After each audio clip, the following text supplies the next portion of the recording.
What I find a lot when connecting with somebody who's passed over, so I'm connecting with the residual energy of a life that existed. So if you imagine that if somebody was alive for 79 years, imagine from birth to 79 what they fit into their life and all the different ways that they looked during their life, especially if they were a female, because we have a habit of colouring our hair, changing our hairstyles, cutting. We do a lot more than men do in our looks department. So you imagine a woman from being a child, like birth, going through childhood, to then being 79 and all the different ways she looked. So how is she going to appear to you so that you remember her? They will probably appear or try to give you some kind of message that you're going to relate to. Because if, let's say, it's a grandmother and she dies at 79 and you're only 22 years of age, you only know 22 years of her life. So you only know the last 50 odd years of her. You don't know all the 50 odd years before and what she did. You don't know. You only know a short part of her life. So they need to kind of give you something that's going to be relatable, because I find quite a lot when I'm connecting with someone, they want to go back to a time that they really, really enjoyed it and it was a really good memory for them. So I might get somebody who died in their 80s who are showing me when they were 14 or 18 or something that happened, and they show me a whole picture. But those that are still living don't know about that. They may have been told a story about it, but they don't know about it. So then they're like, well, I don't know if that's really them because I don't know, and everyone else has died and there's nobody here to ask about that. But to them that has passed, it was such a memorable time that it's something that stuck out. So I'm going to ask you, however old you are right now, how old you are, if you happen to pass away tomorrow and someone was contacting you, what parts of your life are you going to show them? Like, what are you going to pick out? What are you going to pick out as the most memorable, the most something that they would relate to? Because something you might relate to, they wouldn't. Something that you think is important, somebody else in your family may not think it's important. It didn't have the same impact. Let's just say, as an example, you say, oh, this Christmas time, I remember this Christmas time where I woke up and I got the toy that I had really, really wanted. Maybe that in your waking life is something that is a memory, like it's a memory that's stuck there. But when you've passed over, maybe that memory is not important. Maybe there's something else totally important that you're not seeing while you're alive. So sometimes we expect, when somebody has passed over, we expect them to give us some kind of message that is what we want. It's what we want to hear. And to them, that's not important, because they're in a high, you've got to remember, they've gone to a higher dimension. They've lost the ego. They've lost the human brain of thinking. They're in a higher dimension, and what is more important to them is probably not as important to those living, because we've still got the brain, we've got the ego. We're thinking on a different level. We're thinking on a lower vibrational level than they are. So they've got to try to come up with things that are going to resonate with you, because you're looking for comfort. So they've got to try to come up with things. But I often say to people, you imagine if you were alive for 90 years. Imagine every single day for 90 years experiences you had. How do you pick out a few? If you've only got a channel open for an hour with somebody who's passed, how do you just pick out a few in that whole entire lifetime? And how different did they look? How are they going to appear to you? Because sometimes with my own mum, I feel her energy. All of a sudden, I'll just be doing something and I just feel her energy around me. And my mum lost the use of her legs in her, I think she was about 30, through multiple sclerosis. But she will just suddenly appear to me as a 21-year-old. I just get this vision of her as a 21-year-old when she was running, when she was fit and she was running. So obviously that was a time in that existence that she really enjoyed, because from then on she lost the use of her legs. So, but I have photos of her as a young woman. You know, she was 21 years of age when I was born. And I have photos of her before that, so I know what she looked like. So, yeah, out of the blue, she would just appear in my mind as a certain age. And then other times, it's like I get a picture of her when she's in her 40s. So, yeah. So when you think about it, when you think of a relative that has passed, do you remember their whole entire existence? Or is it just different memories, like in the last few years?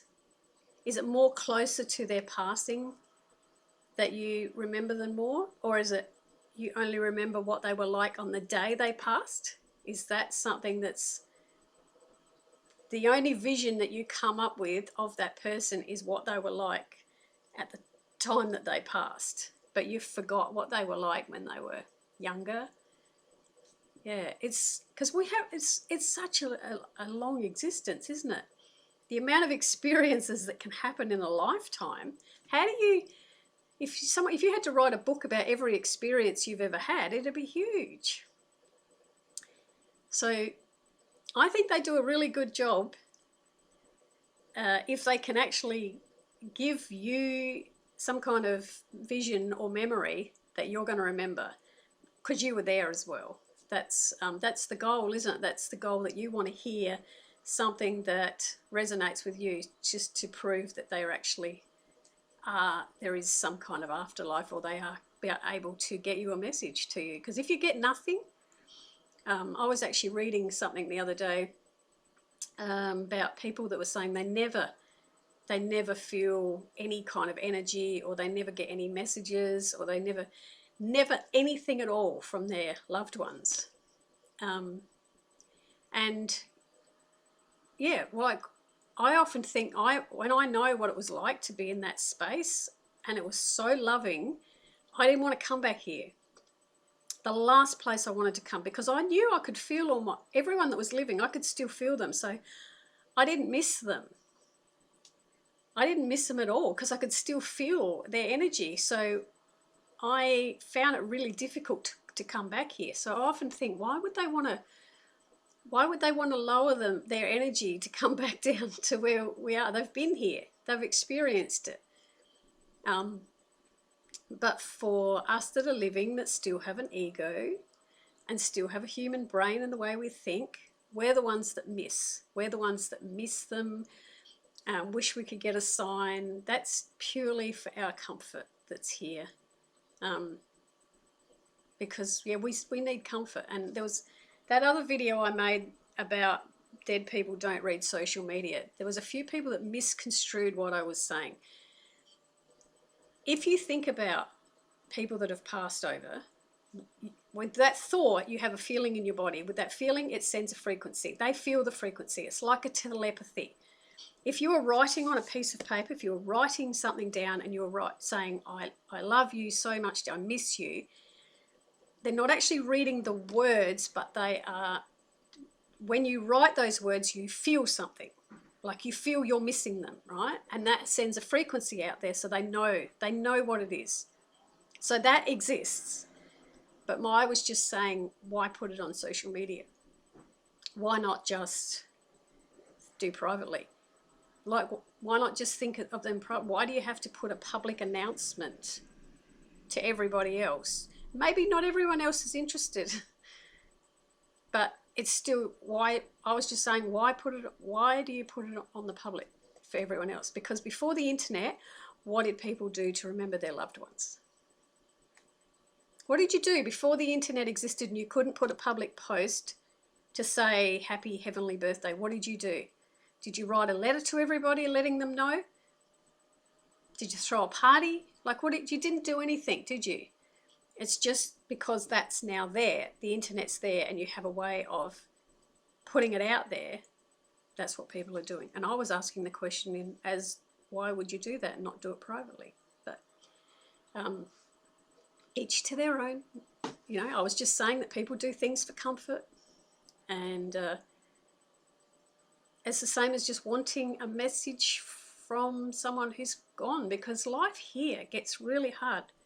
Life here on earth, we're at the lowest of low dimensions here, and it gets really, really difficult. And sometimes we think if we can just ask for help, they're going to help us. You know, that our spirit, our loved ones are going to be able to change our life, because we can't change it for ourselves. So we'll reach out for somebody else to change it for us, or we just want that comfort, or we want comfort from other people. So by telling everyone that somebody's died, other people might be able to give me comfort. We're looking for comfort all the time. I was actually just thinking about yesterday about getting hugged. I don't get hugged. I don't get hugged. If I see my dad, I get a hug from my dad, which is not that often. But yeah, I don't get hugged. And I was thinking about, like, there's people, like there's an old man that lives next door on his own. No one ever goes there. No one would ever hug him. Like, and that touch, you know, like human touch, one person to another person, just showing somebody some comfort. So many people out there don't get that, and they would love some kind of comfort. They find it in animals, you know, they'll find it in pets. They'll go and get a pet so that they can, you know, get comfort from their pet. Speaking of pets, mine's in the bad books because she bit me on the leg this morning. She's not a violent dog. She's only a little Maltese Shih Tzu thing. Yeah, I just happened to I had her cuddled up on the lounge next to me, and I happened to shift my leg, and she latched onto my leg. Like, so she's over there. I didn't even growl. I was just shocked, and she hasn't come anywhere near me for the rest of the day, so I kind of think she knows. But anyway, we do, we have pets for comfort. We need some kind of comfort. And I was just saying that people put it on social media to get the comfort, to get other people to give them comfort. It's a way of reaching out to other people, and we all do it in the way that we can. So that's what it was more about.